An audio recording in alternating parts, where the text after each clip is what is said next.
అంబటి రాంబాబు గారు, పేరు నాని గారు, ఇంకా కాపు కులానికి సంబంధించిన కొంతమంది వ్యక్తులు మాట్లాడితే పవన్ కళ్యాణ్ గారు కాపు కులాన్ని తాకట్టు పెట్టాడు అంటుంటారు. అయ్యా, ఇన్నేళ్ల రాజకీయ చరిత్రలో కాపు కులం నుంచి పవన్ కళ్యాణ్ గారి లాంటి స్థాయికి ఎదిగిన వ్యక్తి ఒక్కరైనా ఉన్నారా? ఈరోజు ఆంధ్రప్రదేశ్ని చంద్రబాబు నాయుడు గారితో పాటు ఈక్వల్గా పరిపాలిస్తున్న పవన్ కళ్యాణ్ గారు అంటే కాపు కులాన్ని తాకట్టు పెట్టినట్ట, కాపు కులాన్ని నిలబెట్టినట్ట?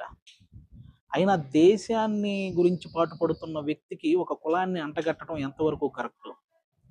అసలు కులానికో మతానికో అలా అలా ఆ పిచ్చి ఉన్న వ్యక్తి అతను.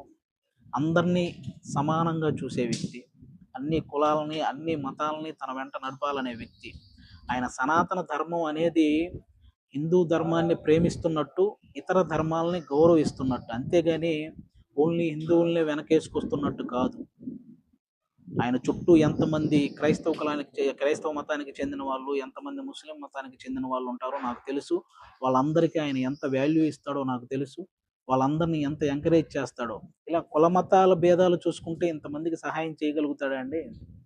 ఆయన చెప్పే దాంట్లో అర్థాన్ని వెతకాలి కానీ ఇలా ప్రతి దాంట్లో అర్ధరహితంగా మాట్లాడి ఆయన్ని విమర్శించాలనుకుంటున్న ప్రతి ఒక్కరూ కూడా ఇవి మానుకోవాలి.